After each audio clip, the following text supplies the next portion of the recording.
Welcome back into LX News, guys. I'm Ashley Holt, and when you're the queen, you do things how you want them done, which explains why Serena Williams is retiring however and whenever she wants to. The queen of the tennis court announces she would not be retiring per se, but rather evolving away from the sport. And it was only fitting that she announced her evolution in the latest issue of Vogue magazine. She said, "I've never liked the word retirement. Maybe the best word to describe what I'm up to is an evolution."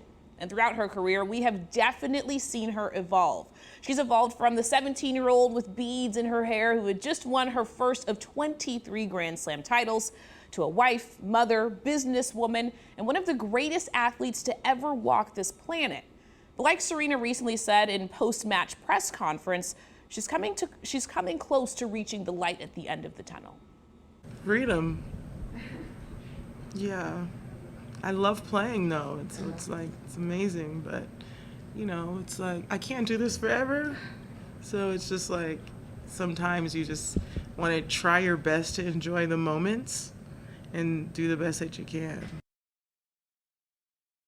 Joining us now to talk more about Serena's legacy on and off the court is Julia Elbaba. She's a writer for NBC Sports and a former tennis pro.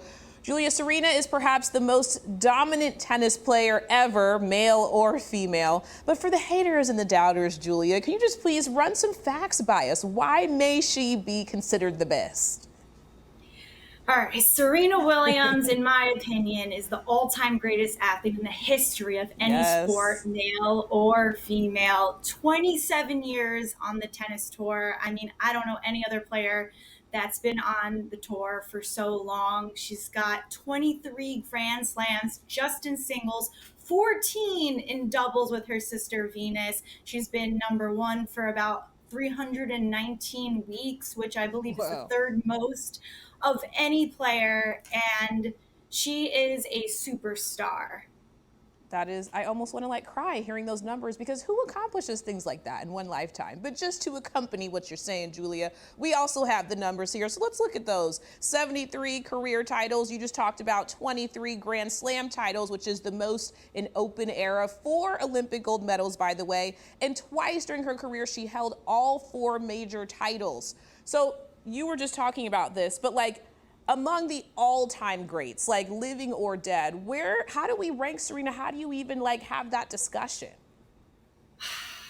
I mean, I'm a little biased. Me too. Because while I've been alive, I've only really watched Serena, and just her career started in 1995, her professional career. So since, I was in my diapers, I was basically rooting her on. And what I find really interesting about her phraseology of her retirement is she says she's evolving away from tennis. And I think any professional athlete, especially in tennis, but they can really resonate to what that means, evolving away. I mean, my last pro tournament was in 2019, and I still haven't fully grasped the fact that I'm retired. So for her, of all people, I mean, I'm sure she really is evolving. I think the evolution away from tennis kind of begins when you're 100% not in it. And in her essay in Vogue, she kind of talks about how she had to talk to Tiger Woods this spring when she wasn't sure if she wanted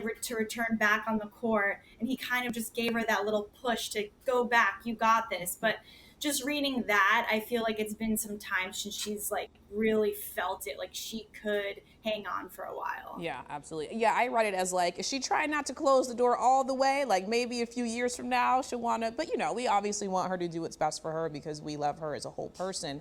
But I do want to talk about just the impact that Venus and Serena have had on the game of tennis for Black women. You were just talking about when her career started. You and I both were in diapers, right? And so when we were young, you couldn't sit here and name, more than 2 Black women, 3 Black women that were playing tennis. Now you have Naomi Osaka, you have Sloane Stephens, you have Coco Gauff. So just talk to me about what Venus and Serena had to endure and kind of what their impact was on opening that door. Because all of these young girls, they freak out getting to play these 2 because they're such legends.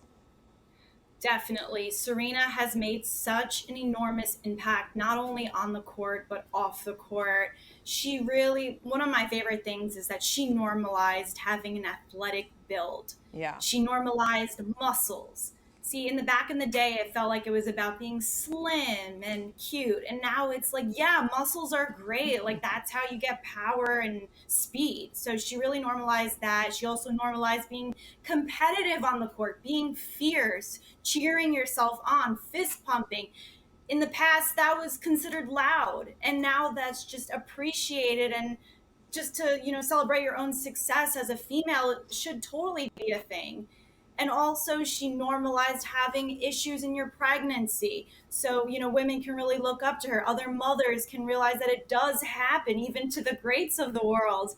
And also, she really inspired children in low income areas to play tennis. And tennis is arguably the most expensive sport there is. So, I am so, so grateful for Serena. Yeah, absolutely. Me too. And you were talking earlier about how she's saying she's evolving away from tennis. I just wonder, from one Serena fan to another, what do you hope we can still get from her, even the game of tennis can still get from her as she evolves away? What do you want to see? Well, for starters, I hope she can get another Grand Slam. She is one Grand Slam away from tying the all-time record, Margaret Court's 24. And seeing her, kind of go out with a bang in New York, in my home state, I would love that. But it doesn't matter if she does or not. I think, her legacy will live on forever. And I truly find it hard to believe that anyone ever will replace Serena Williams. Yeah, it's impossible. Well, Julia Elbaba, I want to thank you so much for coming here and taking this time to honor a legend, because I think she deserves it. So thank you so much for being willing to do that. Ashley, thank you so much for having me. It's an honor. Absolutely.